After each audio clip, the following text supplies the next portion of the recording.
Мен эфирге туташтым окшойт. Кутман кечиңиздер менен, мээримдүү апалар, кандайсыздар? Саламатсыздарбы? Сиздер кошулгучакта мен бир аз күтүп турайын. Бүгүн сонун эфир даярдадым. Бул билимдерди жалаң маалыматтарды жалаң россиялык психологдор тарабынан даярдалган маалыматтар болду. Мен угулуп жатамбы? Гүлзара Жапарова эже. Сонун. Бүгүнкү маалыматтарды жалаң россиялык психологдор тарабынан алган билимдердин негизинде даярдадым. Андыктан бул эфирден сиздер болуп көрбөгөндөй жаңы маалыматка, жакшы сонун билимдерге ээ болосуздар деп ишенем.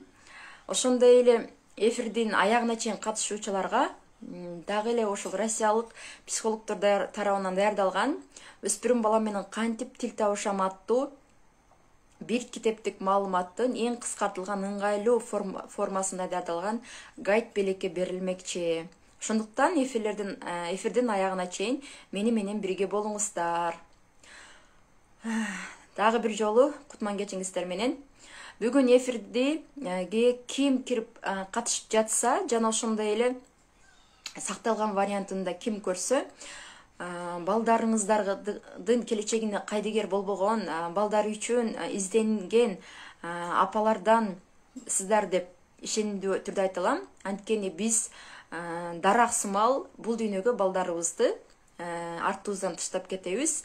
Жана ошондой эле динибиз боюнча балдарга мыкты тарбия бергендигибиз үчүн жараткан алдында өзүбүздүн жоопкерчилигибиз бар экендигин билебиз. Анда бул сабактан сиздер өтө сонун пайдалуу маалымат аласыздар деп ишендирип кете алам. Мен өзүмдүн миссиям деп белгилеп кете аламын. Мен өзүмдүн миссиям билим берүү, айрыкча балдарга билим берүү экен. Ошол аз да болсо ошол өзүмдүн не деп коет, ошо миссиямды дейинби, же болбосо өзүмдүн каалоомду дейинби аткарууга даярмын. Так, мен телефонду зарядка салууга сайып албаптырмын. Сайып алайын бир жарым мүнөт. Так. Анда телефон кандай болуп калат эми? Коюп өтө беремби?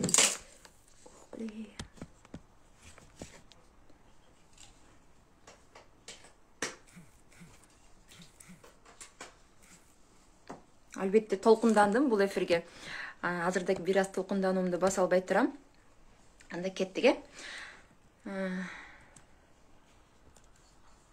Ой.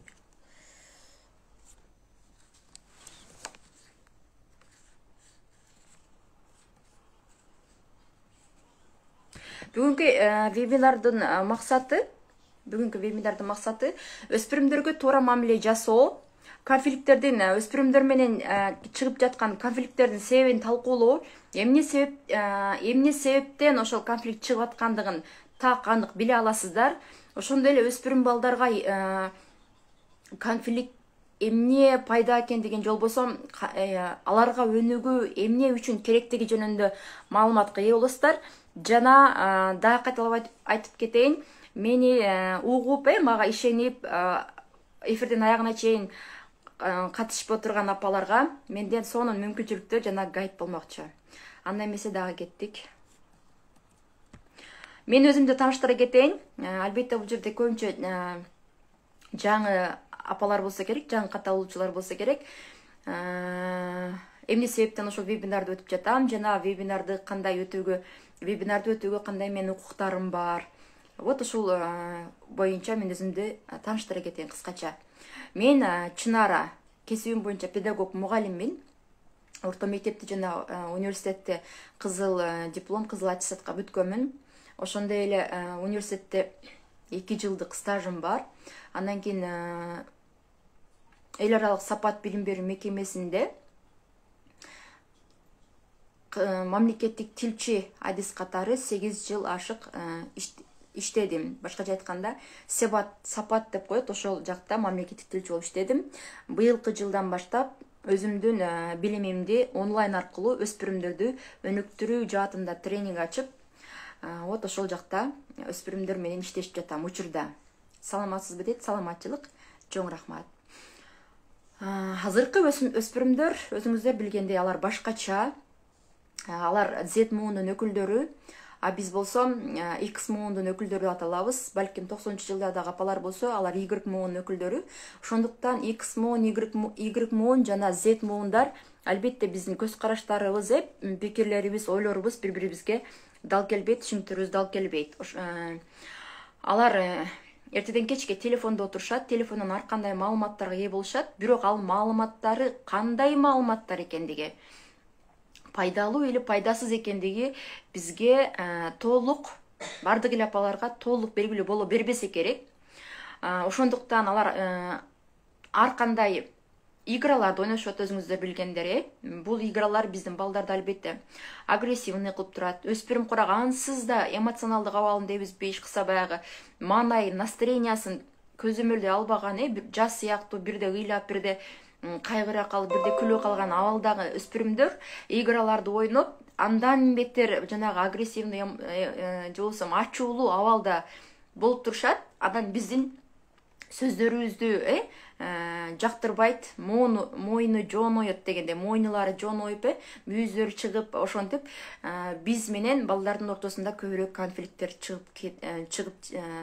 негизи чыгат да, чыгып келе жатат.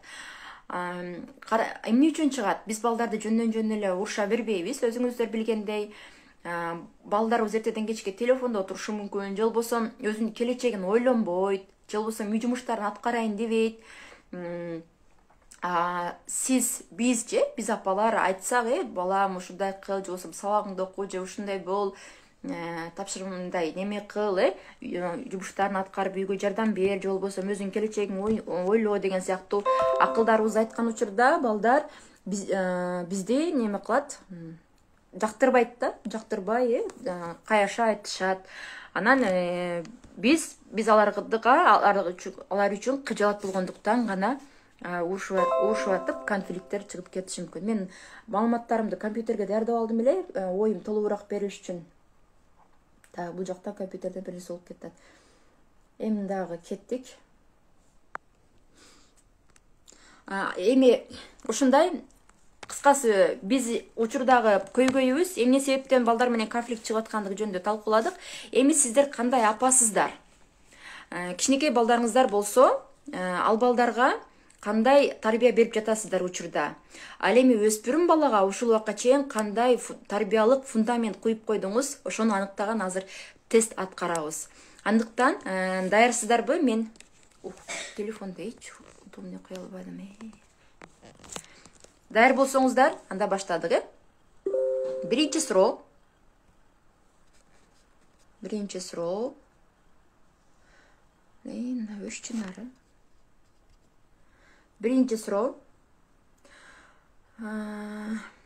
Максат эфирде бар болсоң, Телеграмдан эфир башталдыбы деген смс-калар келип атат. Эфирден башталгандыгын ссылкасын жиберип койсоң, сураныч. Эми кетти. Биринчи суроо. Эгерде балаңыз акча уурдап, баарын иштетип салса, сиз кандай реакция кылмаксыз? Даярбыз, Эгерде сиздин балаңыз сиздин чөнтөктөн биш кыса сизден акча уурдап, баарын иштетип койсо, сиз эмне кылмаксыз? Биринчи суроо. Биринчи варианттары. Биринчи варианты терисин тескери сыйрымакмын деген жооп болсо, 2 балл бериңиз өзүңүзгө. Терисин тескери сыйрымакмын, аябай уруп жазаламакмын десеңиз, 2 балл бересиз. Сүйлөшүү жол менен түшүндүрөмүн, уурулук бул туура эмес экендигин айтамын деген апалар болсо 3 балл беребиз. Ала берсин, акча да дагы таап алам деген ойдо болсоңуз 4 балл бересиз. Ал эми мен ашып жаткан акчам жок деп урушмакмын десеңиз 1 балл бересиз. Кийинки суроо. Бүттү окшойт, даярбыз, кийингиси. Бир күндө балаңыз үчүн канча убакыт, өспүрүм балаңыз үчүн канча убакыт бөлүп жатасыз жана бөлгөнсүз? Биринчи жооп, зарылдыкка жараша зарылдыкка жараша убакыт бөлөмүн десеңиз 2 балл. Күнү түнү балдар менен биргемин десеңиз 4 балл.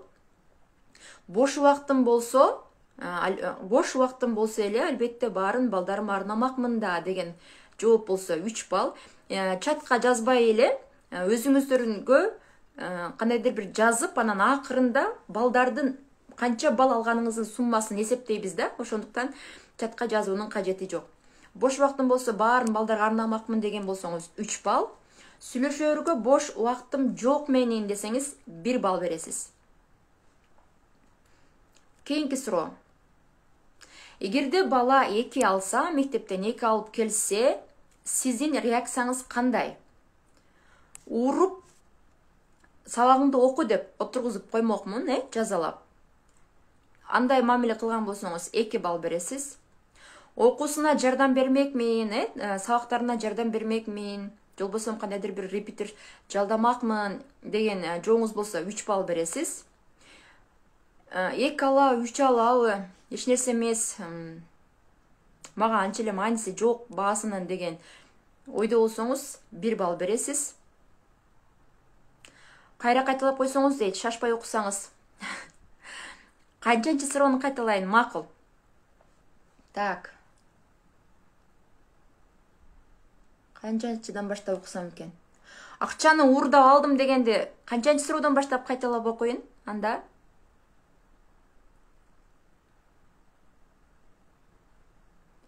биринчи суроо, макул кайталайын. Биринчи суроо, эгерде сиздин балаңыз чөнтөгүңүздөн акча уурдап алса эмне кылмаксыз? Биринчи жооп, терисин тескери сыйрып урмакмын десеңиз 2 балл. Сүйлөшүп түшүндүрөмүн, урурлук жаман экендигин айтамын десеңиз 3 балл. Буну кайталап окуп жатам биринчи суроодон баштап. Ала берсин дагы акчаны дагы таап алам десеңиз 4 балл. Менин ашып жаткан акчам жок деп урушамын десеңиз 1 балл. 2 алса. Андан кийинки суроо.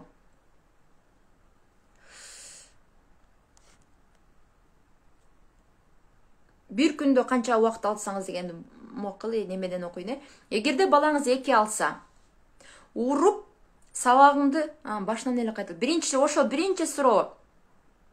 Биринчи суроо жана акча уурдагандыгы. Экинчи суроосу бир күндө канча убакыт бөлөсүз? Экинчи суроосу бир күндө канча убакыт бөлөсүз? Бир күндө балаңызга канча убакыт бөлөсүз? Жооптору. Зарылдыкка жараша убакыт бөлөмүн 2 балл. Күнү түнү балдар менен биргемин. Менин убактым баары күнү түнү балдарым үчүн деген жооп болсо 4 балл. Бош убактым болсо эле баарын балдарыма арнаймын десеңиз 3 балл. Сүйлөшөргө бош убактым жок десеңиз 1 балл бересиз. Бүттүк окшойт, кийинки суроого өтөйүн. Эгерде бала 2 алса, сиз кандай реакция кыласыз да? Өспүрүмгө кылып келе мындай кыласыз, кыскасы, балким башка кичинекей балдарга деле. Биринчи жооп. Урушуп оку деп отургузуп коймокмун деген жооп болсо 2 балл. Окуусуна жардам бермекмин, тапшырмаларына ишкса сабактарына жардам бермекмин, эгер жардам бере албасам, репетитор жалдамакмын деген жооптор болсо 3 балл. 2 алабы, 3 алабы, эч нерсе эмес, мага маанилүү эмес, мындайча айтканда, анча эле мага баламдын баалары кызыктырбайт десеңиз 1 балл. Төртүнчү жооп, мектепке барып мугалим менен эмне үчүн 2 алгандыгын сураштырып сүрүштүрөмүн деген жооңуз болсо 4 балл.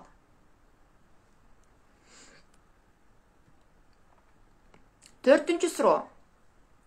Али өспүрүм бала азыр чоңоюп калды. Өспүрүм балаңызга же учурда кичинекей балдарыңызга жатарда жомок айтасызбы?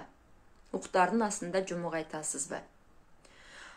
Ооба, күндө айтам деген жооңуз болсо 3 балл. Кээде гана айтам деген жооңуз болсо 1 балл. эч айткан эмесмин деген жооп болсо 0 балл. Жомокту жатарда болбогон эле жомокторду, эми жомоктун эмне кереги бар, бала үчүн бир да пайдасы жок. Анын үстүнө пайдасыз, керексиз жомокту укта арасында айткандын эмне кереги бар, ансыз деле бала уктайт го деген жооңуз болгон болсо, анда 2 балл бересиз. Кийинки суроо. Сиз кеңешти, суроо ушундай. Сиз кеңешти, акылды, сиз кеңешти, акылды. Жооп: ар саат сайын айтып турам десеңиз 2 балл.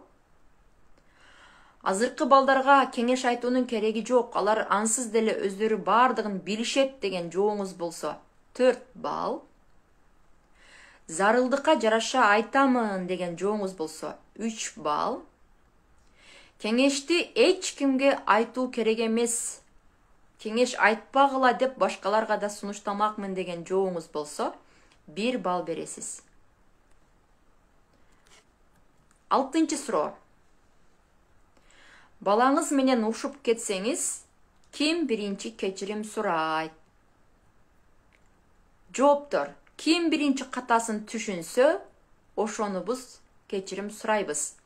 3 балл. Эч кимибиз эч качан кечирим сурашкан эмеспиз десеңиз 1 балл. Бала сураш керек да десеңиз 2 балл. Дайым мен сурайм кечиримди. Балдар байкуштар эми. Жалко балага деген жооңуз болсо 4 балл бересиз. Балаңыз сизге сырын айтабы? 7-чи суроо. Балаңыз сизге сырын айтабы? Ооба, баарын мага ачык айкын айтып турат деген жооңуз болсо 3 балл. Башкалардан угуп каламын деген сурооңуз болсо 4 балл. Анын секретине кызыкпапмын эч эле, кайсы эле секрети бар эле деген жооңуз болсо 1 балл. Каякка бармак эле, баары бир эрте кечпи айтат да деген жооңуз болсо 2 балл. Акыркы суроо. Акыркы суроо. Анын каалоолорун, айткандарын аткарууга аракет кыласызбы? Биринчи жооп: бир айткан сөзүн 2 кылбай аткарамын дайым десеңиз 4 балл. Убактыма же мүмкүнчүлүгүмө баланын каалоосуна жараша аткарам десеңиз 3 балл. Настроениям барда, маанайым барда, кааласам кылам, каалабасам кылбайм деген жооңуз болсо 2 балл. Балдар ата-эненин айтканын кылыш керек. Мен баламдын айтканын эмес, балам менин айтканымды кылыш керек деген жооп болсо 1 балл бересиз. Суроолор бүттү. Эми балдын санын эсептеп чыгыңыздар. Балдын санын эсептеп чыгыңыздар.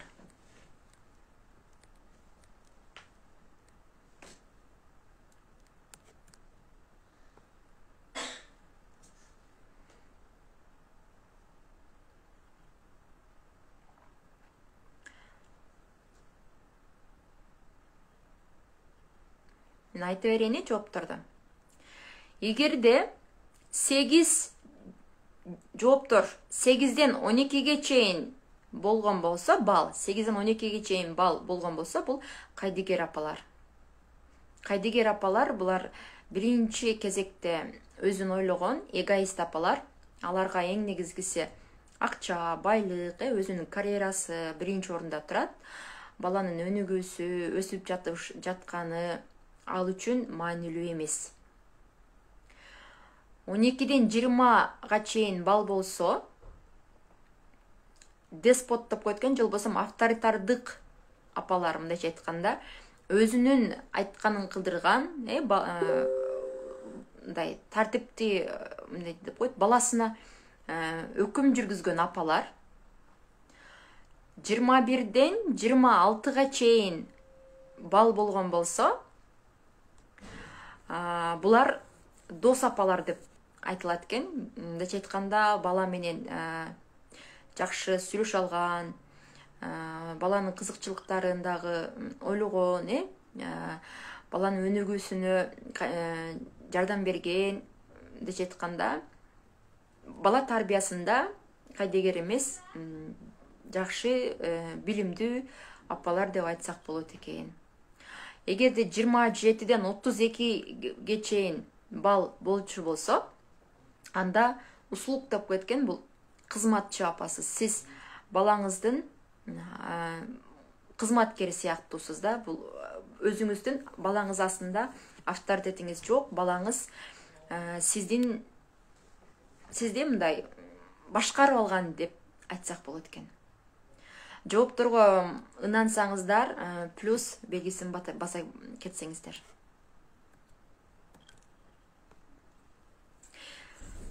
Так, андан арда улайбыз. Негизи өспүрүм курак, билесиздер, бул жаш бала эмес, чоң адамдын курагына өтүү мезгили.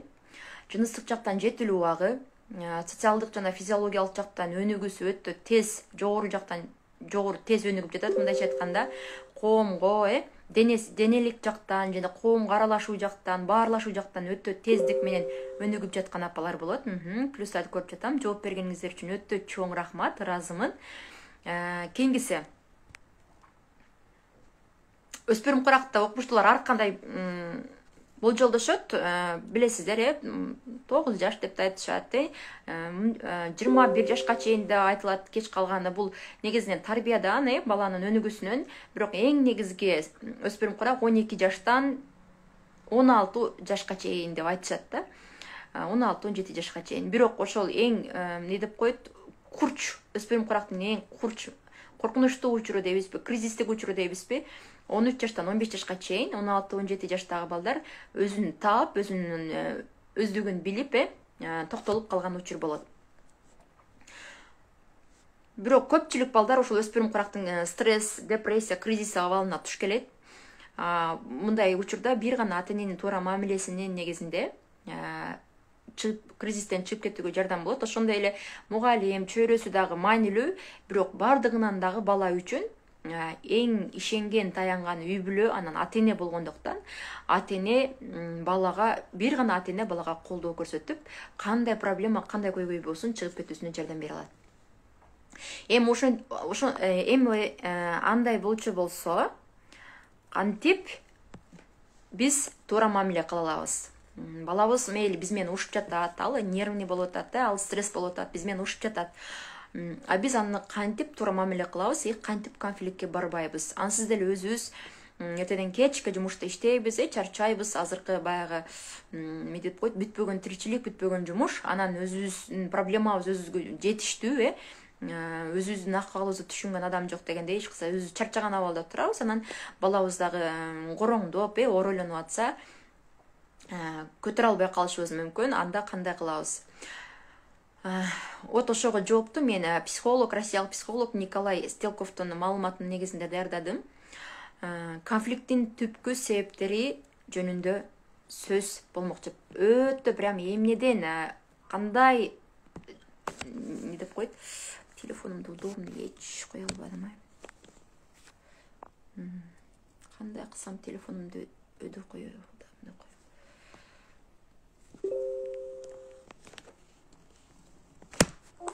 Компьютерге койсом бузулуп калып атат.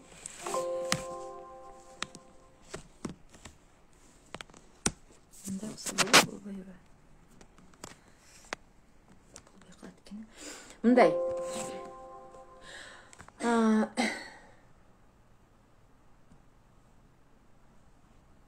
Анда кеттик. Ошол психолог Стрелков мынтип айтат да, өз сөзүндөчү, модель Фрейданын концепциясы боюнча ал мынтип маалымат бериптир. Фрейда деген бул дагы өтө дүйнөлүк деңгээлдеги чоң окумуштуу, психолог окумуштуу. Ал өзүнүн мындай ачкан жаңы ачылышы дейбизби, модели дейбизби, ушул жаңы ачылышында мынтип түшүндүрүптүр да. Ошонун негизинде түшүндүргөн, жана адам менен баланын ортосундагы мамилени жаныбарлардын жашоосунан мисал келтирип түшүндүрүптүр да. Көрсө, адамдын абалы 3 абалдан турат экен. Эң биринчиси пирамида сыяктуу көрсөткөн, пирамида сыяктуу 3 абалдан турат. Эң астында ийди абал, башкача айтканда инстинкт. Бул 0 жаштан 3 жашка чейинки абал. Бул абалда балдар мисалы үчүн өз оозуна эмчек келгенде соргонду, суу берсе ичкенди, же болбосо үшүкөнүн башка кылганын билдирип, ыйлап неткенди ишыкса билесиздер да, ушу жашап кетүү үчүн инстинкт абалы бар экен да. 0 жаштан 3 жашка чейинки бөбөк ушундай абалда экен. Экинчи абалы 3 жаштагы кризис деп коет. Ишыкса бул баланын бир аз аң сезими өсүп өнүгүп отуруп, анан сырткы чөйрөнүн таасиринен дагы балада эго пайда боло баштайт экен. Эго дегени бул ички каалоолору же ички потребностьтары, өтө жалпак тил менен айтканда нафсилери. Нафси дегенде эгого туш келет, бирок нафси бул эгонун толук түшүнүгүн бере албайт деп айта алам. 80% нафсиге жакын да, нафси каалоолору. Ишыкса адамдын ички каалоолору. 3 жаштан баштап баланын ошол эгосу ойгонот экен. Бул эго я же болбосо мен же өзүм кылам мага, мен деген түшүнүк пайда болот экен да. Ошондуктан билесиздер, 3 жаштагы балдар өзүм жейм, мага бербейм, өзүм кылам, өзүм ичем, өзүм бир нерсе кылам деп каалоолорун ачык айта баштайт. Анан ошол убакта ата-энелер дагы бир мындай чочуп алат экенбиз. Анткени ата-эне дагы биз эгодон турабыз да. Биз да эгодон туруп, биз супер эгодон турат экенбиз. Мындай эң жогорку өнүккөн чеги. Анан балабыз кичинекей болуп инстинкт абалда келгенде, аны биз жашынакай кабыл алабыз, жашынакай ошентип эркелетип жүрсөк, 3 жашка келгенден кийин анын эгосу, эго деп деле айтпайт экенбиз, аны мындай инстинкт выживания, жашап кетиш инстинкти баягындай уже эголук абалга өсүп чыгып, мен деп баштаганда бир мындай кабыл албай силкинип алат экенбиз да, мындай таң калып, чочуркап. Андан кийин ага көнөбүз, бирок аны биз көзөмөлдөп баштайбыз, эмне жаман, эмне ката, эмне туура деп аны балага дүйнөнү таанытууга аракет кылып, мындай ишыкса балага плюс минус ак караларды таанытууга аракет кылабыз, акыл айтабыз. Вот ушинтип баланы көзөмөлдөй алабыз. Биз баланы көзөмөлдөгөнгө толук 100% укуктуу болобуз да, 3 жаштан өспүрүм куракка чейинки абалдагы балдарга. Ошондуктан 3 жаштан өспүрүм куракка чейинки балдар эмне болсо да биздин айтканыбызды кылат, биздин айтканыбыз менен болот. Мектепте сабактарын жакшы окуйт, мугалимдердин дагы айткандарын кылат, закон ал үчүн. Дээрлик көпчүлүк балдар мындайча айтканда апасынан сүйүү алышты, каалайт. Бул анткени ал үчүн выживание, жашап кетүүгө өтө маанилүү. Демек, бала ошол убакта ошондой жашап кетиш максатта, тирүү калыш максатта ата-эненин айтканын кылат. Ал үчүн бала үчүн ата-эне чоң авторитет, чоң акылдуу күч катары кабыл алат дагы. Ал биздин айтканыбыз менен болот көпчүлүк балдар. Анан эле бул балдар көбүнчө мындай неосознанный түрдө дейбизби, өзү байкабаган абалда ошентип биздин айтканыбызды кылат. Анткени анын ички инстинкт плюс каалоосу экөө биригип, пирамиданын эң астыңкысы инстинкт абалы, экинчиси эго абалы, үчүнчүсү супер эго абалы деп берилет экен да жанагы. Анан ошол баланын инстинкт абалы менен жанагы эго абалы, мен өзүм кылам менен жашап кетиш абалы биригип, сабагын жакшы окуп, өзүм аткарам тапшырмамды деп ишыкса, жашап кетиш плюс ошондой абалда жүрөт экен. Кийинкиси 12 жаштан баштап бала бул өзүн чоң адам сезе баштайт. Анткени бала улам өнүгүп өсүп отуруп, бул өзүн чоң адам катары тааный баштайт экен дагы, супер эголук абалга киришет. Эми ата-эне дагы супер эго, өспүрүм курактагы бала дагы супер эго. Анан эмне болот? Ошол жерде багы эки кочкордун башы бир казанда кайнабайт деген сыяктуу бала супер эголорду кабыл алгысы келбей баштайт экен. Эмоционалдык жактан бөлүнүүнү каалайт экен. Башкача айтканда, супер эго, өспүрүм баланын супер эгосу ата-эненин супер эгосунан бийлик талаша баштайт экен. Ата эне дагы ошол супер эгосунун негизинде биз адам баласы билесиздер, эч качан мындай бийликти бергибиз келбейт. Биздин дагы супер эгобуз эч качан баягы балага бийликти бергибиз келбей калат экен дагы. Баланы мурдагыдай эле аны кабыл ала албай, таң калып, мурда биздин айтканыбызды кылып, ушунча жыл 12 жыл айтканыбызды кылып, биздин кеңештерибизди угуп, биздин акылдарыбызды угуп, биздин немебиз менен жашап келген бала, анан мен чоң адаммын деп эле чоң адам боло элек, толук супер эголук абалга жете элек, толук акыл эске кире элек дагы мен чоң адаммын деп эле чыга калганда биз аны кабыл ала албай таң калат экенбиз дагы, ортодо түшүнбөстүктөр жаралат экен. Анан балдарда көп ушул убакта балдарда көпчүлүгүндө ата энемдечи айтканда, грубо айтканда тупой, же болбосо ата энем эскинин адамы да, түшүнбөйт да, айта берет да деген сыяктуу сөздөрдү сүйлөп баштайт экен.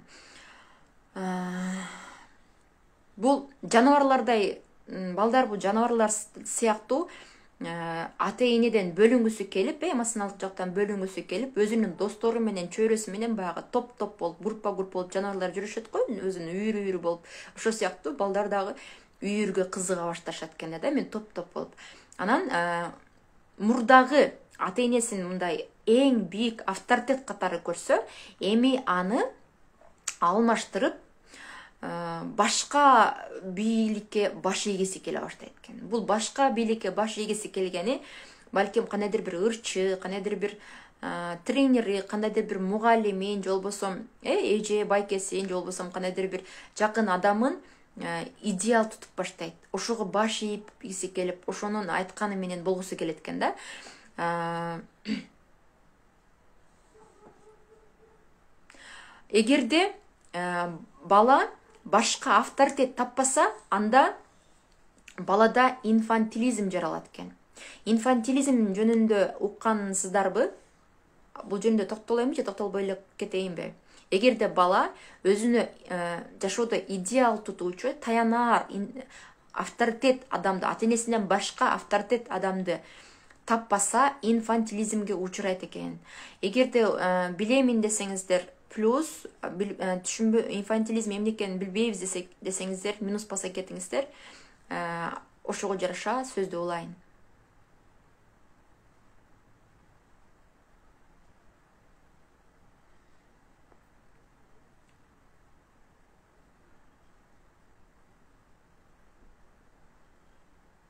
Минус.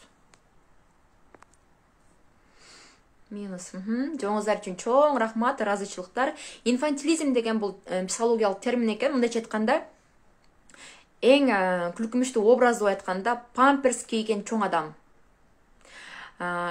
Жашы жактан, акыл жактан, жашы балким ал үйлөнгөн 30га чыккан, 40га чыккан болсо дагы инфантилизм, 30га чыгабы, 40га чыгабы, 25ге чыгабы чоң адам болсо дагы эле ата энесинен сепарация боло албай, ата энесинен бөлүнө албай, ата энесинин буйругу менен жашап, өзүнчө, өз алдынча чечим чыгара албаган, өз алдынча ойлоно албаган, өз жашоосун мындай эптей албаган, башкара албаган адамдарды инфантилизм деп коет экен да. Демек, эгерде бала ишыкса, ата энесинин эмоционалдык жактан бөлүнүп, ажырап, ата эне сыяктуу дагы башка авторитет таап, аны туурап, аны менен идеал тутуп баштабаса, инфантилизмге учурайт экен. Анткени ата энесинин мурдагыдай эле эзүүлөрүнө, мурдагыдай эле башкарууларына, ата эненин мурдагыдай эле контролуна чыдап, көнүп жүрө берет экен дагы, инфантилизмге туш келет экен. Бала ата эненин буга чейинки контролдорунан, көзөмөлдөрдөн чыгып, бошонуп, башка идеалдуу адам табышы бул норма экен. Көпчүлүк апалар ушул убакта кызганат экен да, балдарым мугалимин менен жакшы көрөт, бирдемкени менен жакшы көрөт, же болбосо бир тайкесин менден көрө жакшы көрүп алыптыр деп, апалар мындай таарынып, кызганып, же болбосо ушундай кылануучулар бар экен. Бул туура эмес экен. Анткени бул эң жакшы нерсе деп айтылат экен да. Эгерде баланын ошол идеал туткан адамы эгер баланы жакшы жакка алып барса, бу анда балабыз укмуш сонун өнүгүүсүнө сонун мүмкүнчүлүк экен да. Вдруг дебизби, же болбосо кокустан мындай жаман жакка алып баргучу адамдарды идеал кылып алса, анда не деп коет, бизге кыйын болуп калат, жакшы эмесирээк болуп калат. Себеби биз аны авторитеттүүлүктөн чыга баштадык да, анткени бала бийликти, такты талаша баштады, башканы авторитет көрө баштады. Анан биз тигиге кошулба, анын айтканын кылба десек, биздин сөздөрүбүз такыр багындай деп коет, оппозиция сыяктуу бала бизге так талашкысы келип аткандыктан биздин сөзүбүздү укпай калат экен да. Демек ушул учурда бала өз алдынча жашап кетиш үчүн бир идеалдуу адамды тапты дейлиге, ата-энесинин ордун алмаштыруучу бир жакшы адамды, ошону неме кылды, таптык дейлик. Бу анан бала өз алдынча болуу үчүн биз менен конфликтке бара баштайт экен да. Мындайча айтканда, болду, мен дагы чоң адаммын, мен дагы чоң адам болду, мени мурдагыдай башкарып нете бербе, мен дагы өзүмдүн башым бар, өзүмдүн оюм бар, мен дагы өзүмдүн чечимим бар дегенди айта албастан, ар кандай майда барат болбогон сөздөр менен бизге мойну жон оруп каршы чыгып баштайт экен. Вот ушул жерден чыгат экен да конфликтчи. Бул учурда ата-эне эмне кылыш керек экен? Бала эмоционалдык жактан бөлүнгүсү келди, башканы идеал туткусу келди. Анан мойн бөлүнүү үчүн кантип бөлүнөт? Унчукпай эле баш ийип жүргөн болсо, мамлекетке унчукпай эле баш ийип жүргөн, митингке чыккан сыяктуу, бала да унчукпай баш ийип жүргөн болсо, анан өспүрүм кыракка келип, мен дагы чоң адам болдум деп биз менен конфликтке барат экен. Анан ата-эне эмне кылабыз бул учурда? Ата-эне бул учурда акылдуулукка салып, такты убактылуу эле беримиш болот экенбиз да балага. Бийликти убактылуу эле беримиш болот экенбиз. Мен кайра келдим.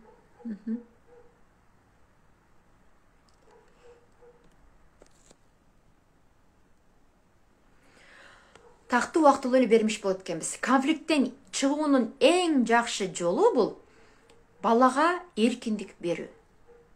Кандай эркиндик, кандай абалдагы эркиндикти бир аз астан кийин жооп берем. Балага эркиндик берүү. Буга чейин 12 жыл башкарып, көнүп калып жасаган, буга чейин 12 жылга чейин жасап келген мамилелерибизди эми убакыт алмаштырууга мажбур болуп, мурунку мамилелерибизди токтотуп, ага чоң адам сыяктуу мамиле кылууга өтүшүбүз керек экен да. Мындайча айтканда, өзүбүз дагы даяр болушубуз керек. Эми кандай адамдар бийлик талашат? Могу жерде бир нерсени айта кетейинчи. Так. Бул жерде айтпай калыптырмын, бир мисалды. Жаныбарлардын мисалын айтканда, бала эмне үчүн ошол эмоционалдык жактан бөлүнгүсү келет? Эмне үчүн ата-эне ошол жөнүндө айта кетейин. Буну ошол Россиялык окумушту мынтип айтат экен да, жаныбарлардын жашоосун байкасаңыздар дейт. Мисалы, арстан дейт, өзүнүн мышыктарын, кичинекей мышыктарын багып, карап, өстүрүп чоңойтот экен дагы. Анан ага багыдай жашаганга, кантип азыгын тапканга, кантип өз алдынча выживание кылганга, иш кылса баягы бүт баягы жашоо опыттарын балдарына үйрөтүп, кантип бирдемке эт таап жегенге үйрөтүп, анан акырында бала чоңоюп, мындай балдары чоңоюп, чоң арстанга жетейин деп атканда, аны табигый мындай мээсине инстинкт келет экен да, балдарды кое бериш керек, балдарды бөлүш керек, өз алдынча булар жашаш керек деген сезим келет экен. Анан балдар албетте ата-энесин кое бергиси келбейт экен, бөлүнгүсү келбейт экен дагы, анын артынан ээрчи болот экен. Мына ушул учурда арстандар балда түнү уктап жаткан учурда, балдар уктап жаткан учурда түнү айттырбай кетип калат экен, таптакыр кетип калат экен. Анан балдары резкий ата-энесинен ажырап, анан өз алдынча жашоолорун куруп кетишет экен. Бирок өз алдынчылыкка жетүү үчүн бир туугандар группасы чогуу жүрүшүп, чогуу биргеликте азык таап, биргеликте жашап баштайт экен да. Анан ар кимиси өзүнүн жашоосун улап кетет экен. Вот ошол. Эми табияттын мисалынан карасак, Баардык жаныбарлар балдарын чоңойгондон кийин кое беришет да, бөлүшөт. И адамдар гана, көпчүлүк адамдар гана балдарын кое бергиси келбейт экен да, баягы бөлө бергиси келбейт экен дагы. Дайым мурдагыдай эле бийлигин жүргүзгүсү келип, мурдагыдай эле балага өкүмүн жүргүзүп келип, баладан бийлик талашып жүрө берет экен. Эми ушул жерден өзүңүздөр ойлонуп көрсөңүздөр болот. Көпчүлүк учурда кандай ата-энелер балдарынан бийлик талашат экен да, эми сепарация кылып балдарын кое бергиси келип, сепарация негизинен өспүрүм куракта башталыш керек экен да. Сепарациядан уксаңыздар керек, билсеңиздер керек. Сепарация жөнүндө билесиздерби? Билсеңиздер плюс баса кетсеңиздер, менимче баары эле билсе керек.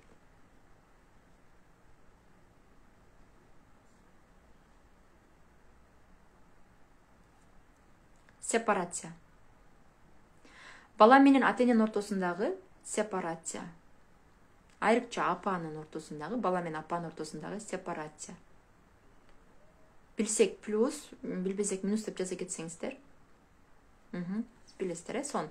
Кетти анда. Кандай ата-энелер ошол балдарын кое бергиси келбей бийлик талаша берет? Бул толук жетилбеген апалар, же болбосо ата-энелер, толук жетилбеген, же болбосо взрослый позицияга өтө элек апалар балдарын дагы эле багындай, же билбегендер да барбы? Сепарация деген мындай да, билбегендер да бар экен. Сепарация деген балдарды өзүнүн чоң жашоосуна кое бериш керек экен да.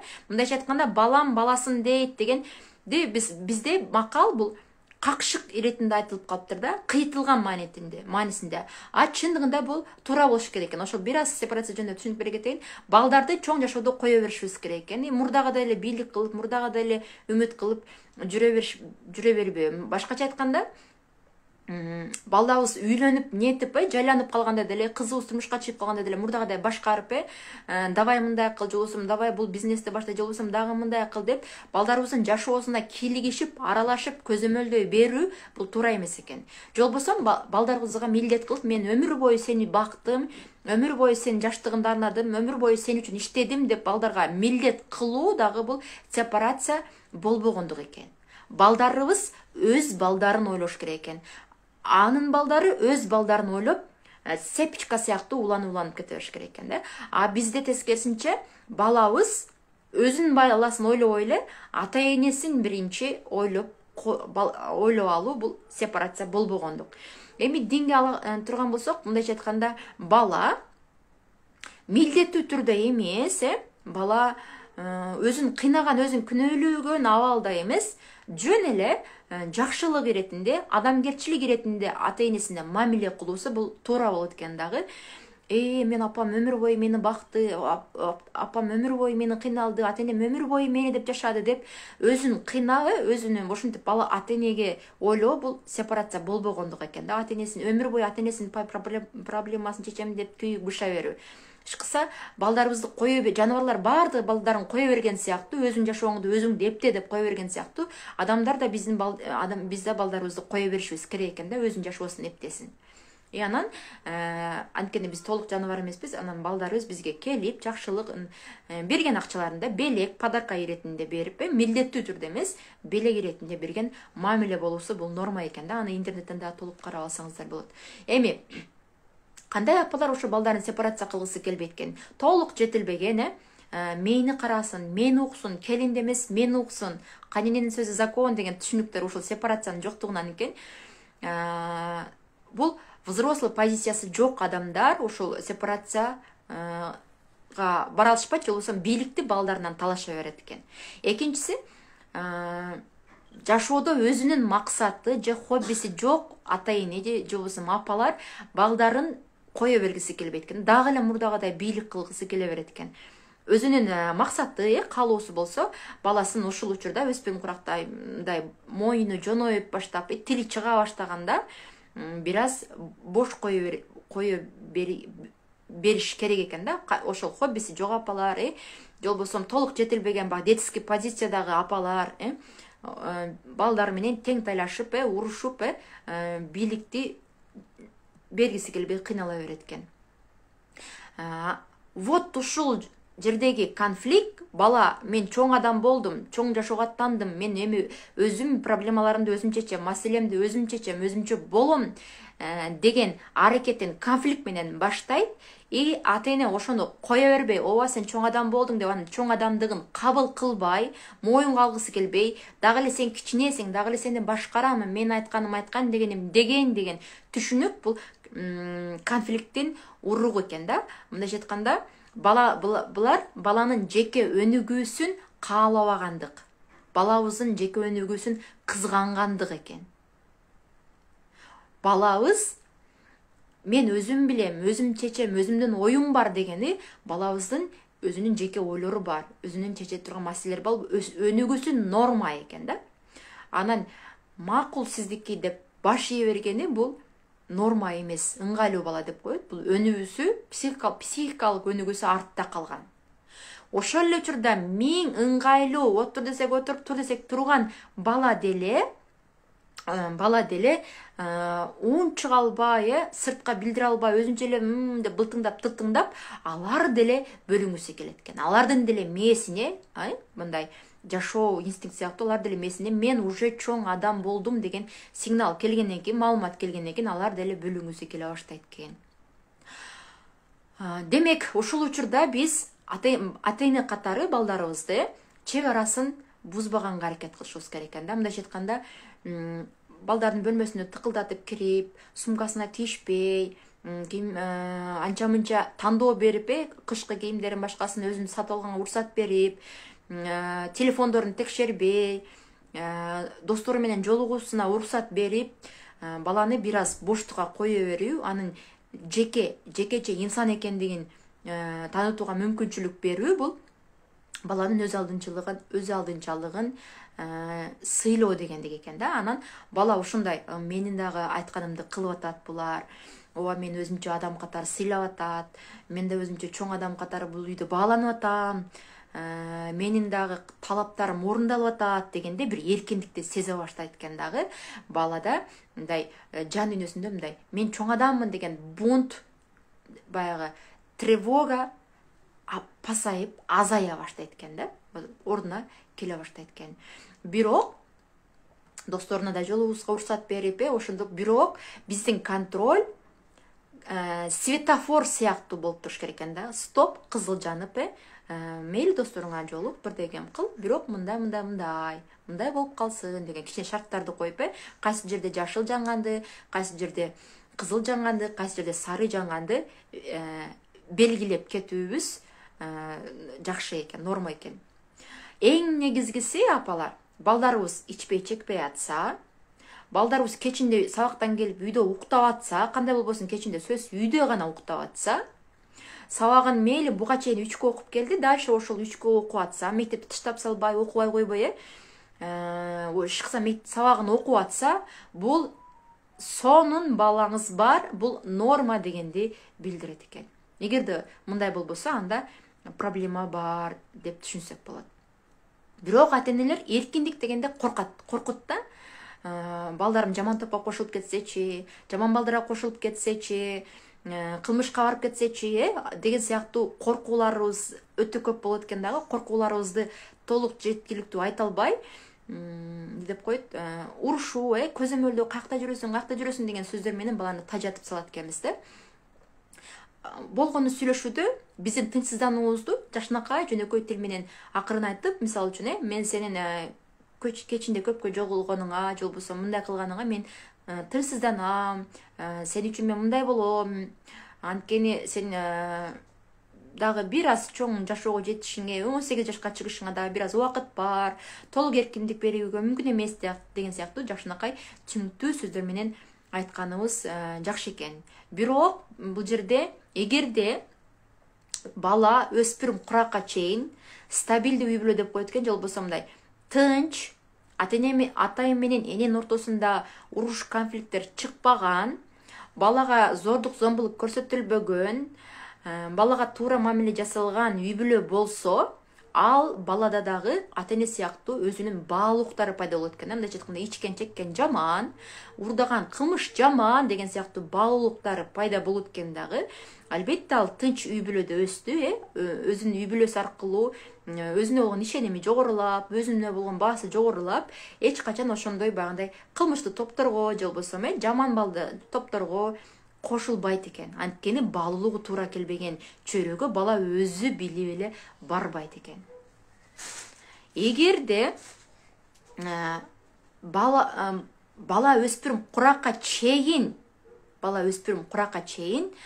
ажырашуу болгон болсо, ата эненин ортосунда кандайдыр бир конфликттер болгон болсо, дагы бир балага карата кандайдыр бир ар кандай ситуация болот го жашоодо, ишкылса мындай зулумдуктар, ишкылса жакшы эмес тарбиядагы катачылыктар, жакшы эмес мамилелер болгон болсо, өспүрүм куракта биздин бала жаман жолго түшүп кетүүсү мүмкүн экен. Анткени бала бул жактагы жан дүйнөсүндөгү албаган мээримди, бул жакта жан дүйнөсүндөгү толбогон тынчтыкты, ишкылса жан дүйнөсүндө ар кандай ооруларды өспүрүм куракка келип, ошол боштукту, ошондой кылмыштуу топ, же болбосо ичип чегүү деген сыяктуу жаман нерселер менен толтурууга аракет кылып баштайт экен да. Анан эгерде өспүрүм куракка чейин эгер жакшы эмес үй бүлөдө өссө, анда эмне кылат экенбиз? Анда биз эгер урушуп, паникага алдырып, жаман дей берчү болсок, анда бала 2 эсе өчөшүп, 2 эсе күчөп, таптакыр багындай жаман адаты күчөп кетет экен да. Эң эле жакшы жолу өзүбүздү кандай болбосун колго алып, тынчтанып, контролду ушул учурда күчөтүшүбүз керек экен. Эгерде үй бүлө бала өспүрүм куракка чейин жашоо мындай психикалык абалы мындай үйдө уруш жаңжал, дагы бирдемке балага карата уруш жаңжалдар болгон үй бүлөдө бала чоңойсо, анда өспүрүм куракта ушундай үй бүлөлөр гана контролду күчөтүш керек экен. Жакшынакай үй бүлөлөр контролду күчөтсөк, анда балабызды кайта бузуп алат экенбиз. Проблемалуу үй бүлөлөрдүн балдары өспүрүм куракта көзөмөлдү күчөтүү дегенде кандай кылып? Мен сени баягы жанагы айткандай, мен сен үчүн кыжалат болуп атам, мындай деген сөздөрдү айтып, же болбосо диний билимдерди бергенге аракет кылып, иш кылса, ошо сүйлөшүүлөр менен. Эгер биз урушсак, андан бетер өчүшөт, дагы башка болот. Бала өспүрүм куракта ушундай баягы морт кристалл сыяктуу болот экен да. Аны биз бир сындырып алсак, биз урушуп алсак, бир сындырып алсак, ал сынып калып кайта ордуна келбеген сыяктуу. Өспүрүм куракта бала көңүлү ушунчалык чувствительный болот экен да. Аны этият авайлап кылган мамиле кылышыбыз керек экен. Башкача айтканда, буга чейин балаңызга, кичинекей мезгилдеги балаңызга башкача мамиле кылып келсеңиз, өспүрүм куракта балаңыз менен болгон мамилени таптакыр башка нукка өзгөртүү керек экен. Мен өзүмдү жана айткандан унута кетипмин. Өспүрүмдөрдүн табиятын жеке изилдөөчүмүн. Учурда өзүм кесибим педагог болсо дагы. Албетте сиздерге берип жаткан маалыматтар, психологдордун маалыматтары вот ушундай. Демек, бала жөндөн-жөн бузулбайт экен. Бала жөндөн-жөн бирдемке барбайт экен. Бузулган болсо, ал баланын кандайдыр бир жан дүйнөсүндө албай калган, ошо жана айтып кеткендей, болу жан дүйнөсүндөгү оорусу, кандайдыр бир таарынычы, кеги, бир кайгысы, проблемасы бар балдар гана жаман жолго барат экен. Аны бузулган балдар менен өтө жакын сүйлөшүүгө аракет кылып, мындай неме кылууга аракет кылып, жакшы мамиле түзүүгө аракет кылып, анын болун, эмне себептен ошондой жаман жолго барып аткандыгын, эмне себептен ошондой иштерди барып жаткандыгын билгенге аракет кылышыбыз зарыл экен. Вот ошондой жол менен гана маселесин чече алып, же болбосо кандай десек, бала сигарет чегип койду дейли, ошондой кылып койду. Анан биз урушпастан тынчтанып, балам, чегип көрдүң, бирок бул сенин денеңдин душманы, жашооңдун, келечегиңдин душманы. Буга зависимый болуп кетсең, көз каранды болуп калсаң, анда келечегиңди талкалаганың, мейли кызыгып татып көрүпсүң, эми башка кызыкпай эле кой деген сыяктуу акырын жай түшүндүргөн сөздөрдү айтышыбыз зарыл экен. Эгерде бала бизге тарынып калган болсо, анда аны күтүп, кандайдыр бир пауза убакыт берип, сүйлөш унчукпай, сүйлөшкүсү келбей, бала сүйлөшкүсү келбей калат го, өзүн баш тартып атса, бир аз убакытка күтүп, унчукпай турсак, бала айрыкча ушул өспүрүм курактагы бала сүйлөшүүгө, баарлашууга өтө ички потребность дейбиз, ички талабы, каалоосу күч болот экен дагы. Ага достору менен эле сүйлөшүү өтө маанилүү болсо дагы, ата эне менен сүйлөшүү дагы өтө маанилүү экен да. Биз аны кыстап эле суроо берип, кыстап эле сүйлөшүп, уккусу келбесе да сүйлөшө берсек, адам бешбеттер бизден качат экен. Сүйлөшкүсү келбесе, уккусу келбесе, бир аз кое турсак, укпай турсак, балким бир айдан кийин болсо дагы, унчукпасак, баары бир бизге сүйлөшүүгө барат экен. Эгерде сүйлөшкөн учурда биз бала өзүнүн проблемасын айта баштаган учурда эле биз аны жаманда же болбосо зыянда бирдемкеде деген сыяктуу обсуждение кылып, аны сындап, критикалап баштасак, андай сөздөрдү анын жан дүйнөсү көтөрө албайт дагы, таптакыр анда бизге сырын дагы, деп коет, оюндагы, көйгөйүндагы проблемасын дагы айтпай калат экен. Ал бала жарылып өзүнүн сырын айтып жаткан учурда унчукпастан көңүл буруп гана угуп туруш керек экен. Эч кандай сөз айтпастан. Качан гана ал айтып бүтүп, мындай болду деп айтып бүтүп, анан эмне кылсам болот деп сезип, бала урушпасын билсе ата энесинен, сындабасын билсе, критикалабашын, сындап аркандай неме кылбашын билгенден кийин гана эмне кылсам болот, же болбосо сиз эмне кылгансыз, кандай кылса болот деген суроону сөзсүз балдар өзү берет экен. Аны берген учурда гана чоң адам позициясында гана кеңеш айтуубуз дурус болот экен да. Чоң адам позициясында, мындайча айтканда, я умный родитель, а ты маленький дурак деген сыяктуу эмес. Сен али кичинесиң, башың жок, мен акылдуу ата энемин да деген сыяктуу эмес. Аны менен чоң адамдай мамиле кылып, чоң адамдай акырын кеңеш берсек, анан бала эмне кылат, бизге ишенип, мындан артык сырларын айта баштайт экен. Негизи өспүрүм курактагы балага көзөмөлдү байкатпай, сездиртпей, эркиндиктин чегинде беришибиз керек экен. Кандай болгон күндө дагы өспүрүм балдарга тынч, жай, спокойно болгон, аны колдогон, ага ишенген, аны түшүнгөн атмосферамда чөйрө түзүп бергенибизде, балдар өзүн ишенимдүү, эркин, анан өнүгүүсү жакшы жүрөт экен. Так, саткан жок, 10 болуп кетиптир. Мына ушундай ата энелер, мен сиздерге айта турган эмем, эмне деп коет, эфирим, кантип өспүрүмдөр менен тил табышабыз жөнүндө маселем ушу менен аяктады.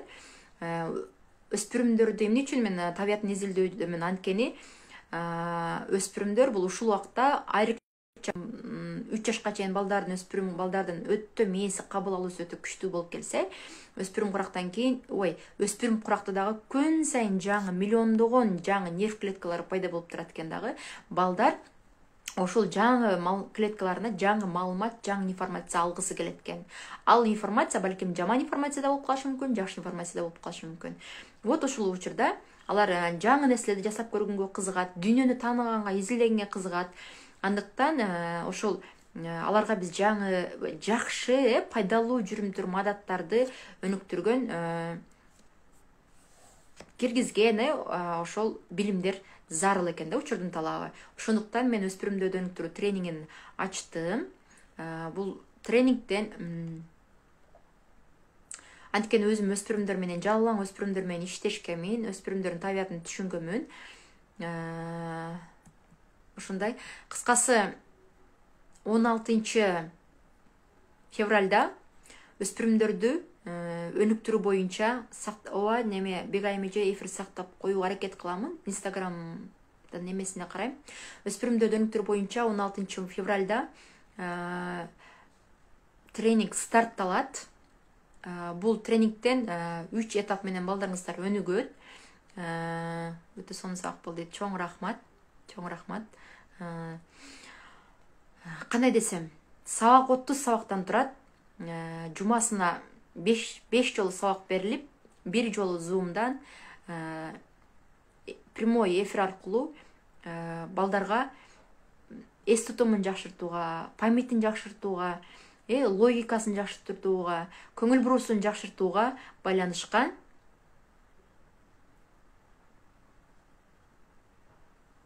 Ооба, чоңдор дүйнөсүнө кирип бара жатканда тыюу салып берсек болбойт. Ооба, аларда уу керек. Ооба, дос болуп аракет кылышыбыз керек. Ооба. Ошол туура айтасыз, Маматова эже. Кандай десем экен? Эгерде сиздин балдарыңыздар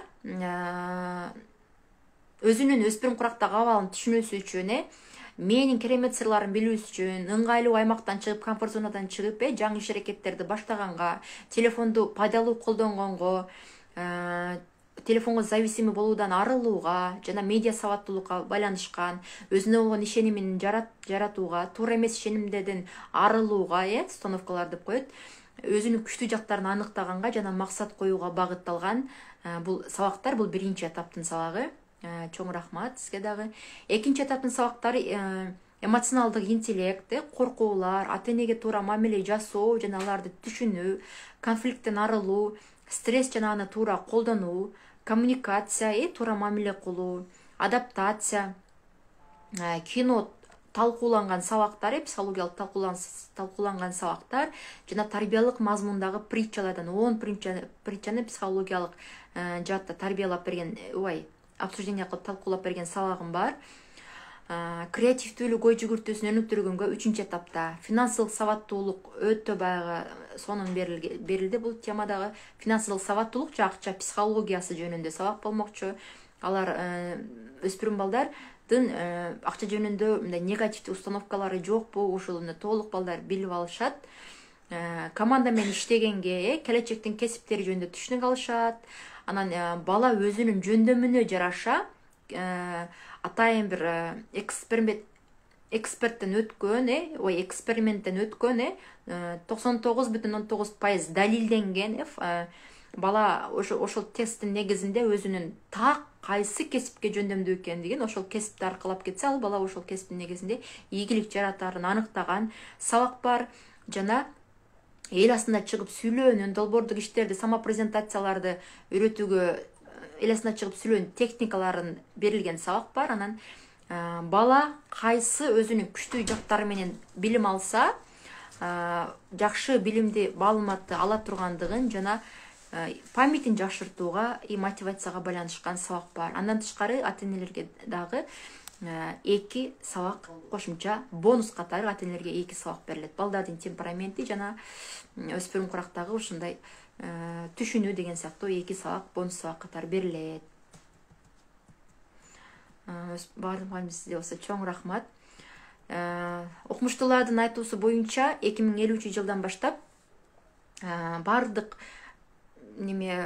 автоматташтырылат деп айтат экен, мындай жашообуз техникалаштырып, автоматташтырылып, роботтоштурулат дейт. Вот ошондо биздин балдарыбыз сынчыл ойломо күчтүү болсо, эмне плюс, эмне минус же болсо, эмне жакшы, эмне жаман экенин ажырата алган, өзүнүн чечими болгон.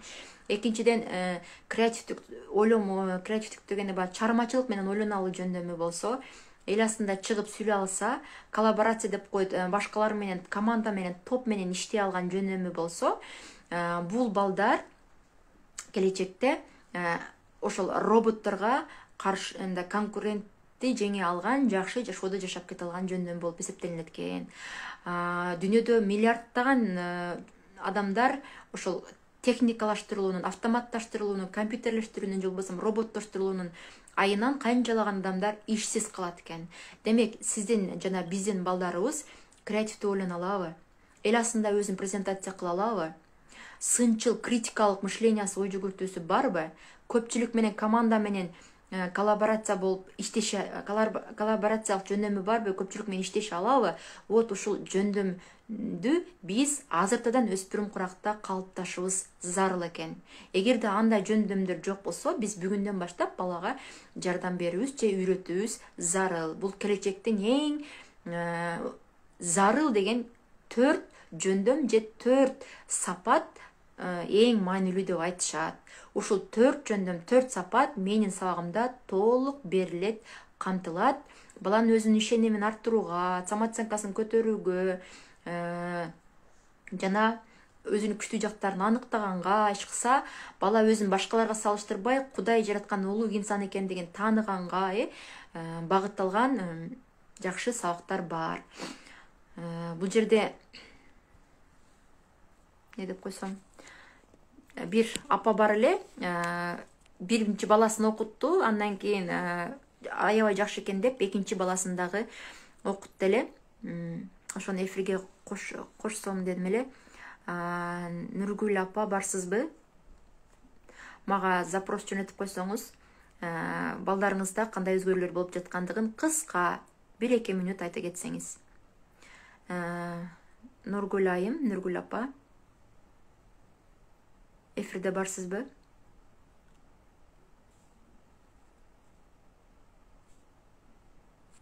Ишиңизге ийгилик болсун, жакшыраак болду. Чоң рахмат. Чоң рахмат. Кадам борборунда августта иштегенмин. Анан бир жарым ай иштегенмин. Ал жакта 12 жашка чейинки балдарга сабак берилгендиктен, не деп койт? Сабак берилди. А мен болсом лицейде, Себатта 7 жаштан, 7 класстан 11 класска чейинки балдарга сабак берилгендиктен, мен бир аз менин, не деп койт, мага бир аз некомфортно болду да. Анан азыр өз алдымча иштеп жатам. Мага ушул психологиялык жаат өтө маанилүү, балдарды өнүктүрүү жаат өтө маанилүү. Өзүмдүн жеке автордук деп айта алам. Албетте бул билимдерди азыр өспүрүмдөрдү өнүктүрүү тренингинин программасы Россиялык атайын подростковый өспүрүм балдардын немесин өнүктүрүүгө арналган курстарды балама сатып алып, ошонун негизинде мага идея келип, жана өзүм кошумча сабактарды кошуп, толуктап, өспүрүмдөр үчүн арналган психологиялык китептердин негизинде сабак даярдаганмын.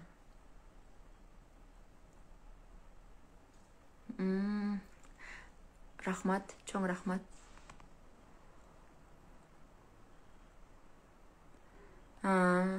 Кадам борборундагы программа 12 жашка чейинки балдарга ылайыкталган.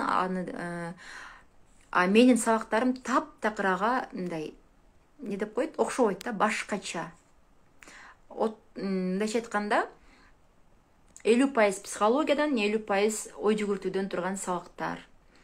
Балада сөз түрдө жылыш болот, 40% менде, 30% баланын аракетинен, 20% сиз убагында балаларны катыштырып, сабакка катыштырып, шарт түзүп берген, ошол өзүңүздүн мүмкүнчүлүгүңүзгө жараша шарт түзүп берсеңиз, балада сөз результат болот. Нургүл апа сабакта жок эте, ошол менде уже 2 апа сиз кошуңузчу дейт. Мен кандай кылып кошот экен? У вас нет запросов.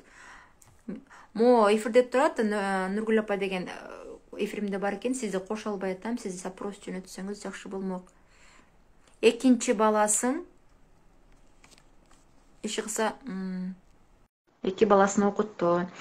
Жаңы эле баштадым бул курсту баса. Анан уже сарафанный радио дегендей элдерден угуп, учурда сурап жаткандар көп боло баштады. Запрос жөнөтө албай жатат дейт.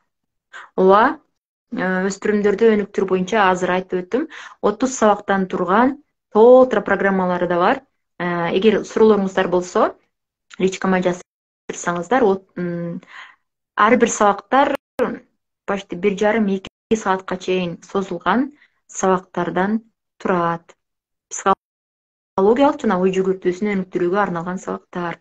Дагы башка сурооңуздар барбы? Нургүл апаны кошо албай койдум, иш кылса биринчи баласынан кийин 2 апасын кошкон, окутуп, учурда экинчи баласын окутуп жатат. Дагы ошол экинчи баласын окутам деген дагы менде 3-4 адамдар и дагы башка апалар бар. Учурда менин окуучуларым эки эле группа окутуп жатамын. Эки эле группа набор алганмын. Азыр алсам ошол 3-чү набор болот. 20 бала окуттум. Негизи онлайнга чыкканыма октябрда жеке баракча ачтым. Эң биринчи немени сабакты канча ноябрь или декабрь, ноябрдын аягында болсо керек. Ноябрдын 20-ларында баштадым да. Декабрь, декабрда экен ооба. Декабрда биринчи сабак баштадым. Офлайн окутасыз? Жок, сабак онлайн болот. Анткени мен да балам ошол российский сабактардан онлайн алды. Алар башында айтып өтүштү. Эмне үчүн онлайн? Бала телефондон же болбосо ноутбуктан сабак алуусу булардын мээсине, демек телефонду же болбосо компьютерди пайдалуу билим үчүн колдонууга эң сонун ыңгайлуу убак экендигин далилдейт экен да. Балдардын мээсинде ошондой неме жаратат экен, түшүнүк жаратат экен. Качан гана алар болбосо биздин балдар жалаң телефондон болбогон тиктокту же болбосо играны ойноп отура берсе, телефон ушундай көңүл ачуучу аспап деп түшүнүп калса, качан гана алар сабак окуганда, демек телефонду пайдалуу жакка колдонсок болот деген түшүнүк жара алат экен. Ушундай. Сурооңуздар барбы?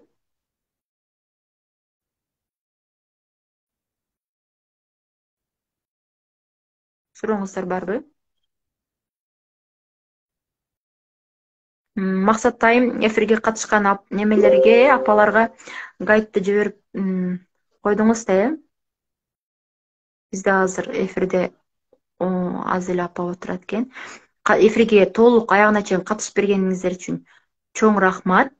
Эфирдин катышуучуларына атайын сыйлыктар бар. Гайдтарды белек катары беребиз. Кандай катыша аласыз сабагыңызга? Кандай десем, аны эки баланы бирдей окутса болобу? Ооба, эки баланы бирдей окутсаңыз болот. Кошулабыз, рахмат. Эки баланы бирдей окутсаңыз болот, ооба. Эфир бүткөндөн кийин жеке баракчама же WhatsApp номериме кайрылсаңыздар, жеке баракчама жазсаңыздар, комментарийге же болбосо номер калтырып койсоңуздар, мен өзүм байланышам. Вот ошондой. Башка суроолор жок болсо, көңүл бурганыңыздар үчүн чоң рахмат. Мен өзүмдүн учурда курсумду балдарга мониторингде жүргүзүп көрдүм. Сабак пайдалуу болду, жактуу, кызыктуу деп. Албетте анонимдүү түрдө анкета алдым. Билесиздер, өспүрүмдөргө оңой менен азыркы өспүрүмдөргө бирдемке жакпайт. Алар анткени интернеттен аябай толтура маалыматтарды окуп билип көрүп турушат. Алар оңой менен бирдемке кызыкпайт. Бирок Кудайга шүгүр, менин балдарым баардыгы кызыгып окуп жатышат. Анонимдүү тестке дагы 100%, 90%га чейин сабак эң сонун, эң кызыктуу деп маалыматтарды беришти. Дагы толугураак маалыматтарды менин Instagram баракчамдагы актуальный деген сторис дейбизби, актуальный жактан карап көрсөңүздөр дагы болот. Вот ушундай. Чоң рахмат катышканыңыздарга. Кылычбек Марасулов, азыр эфир өчкөндө сиздин номериңиз өчүп кетет.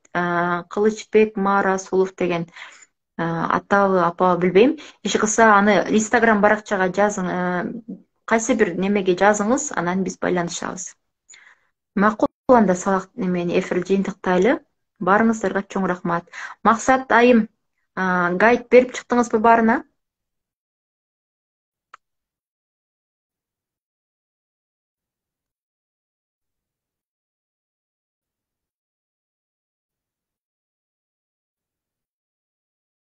Ата энелер үчүн анонимдүү. Рахмат чоң. Сурооңузду түшүнбөй калдым. Кандай анонимдүү суроолордон бөлүшөм мен? Кандай суроолордон бөлүшөм? Балдарга арналган суроолорбу? Ошондойбу? Сабак сага жактыбы, кызыктуу болдубу? Кандай сунушуң бар?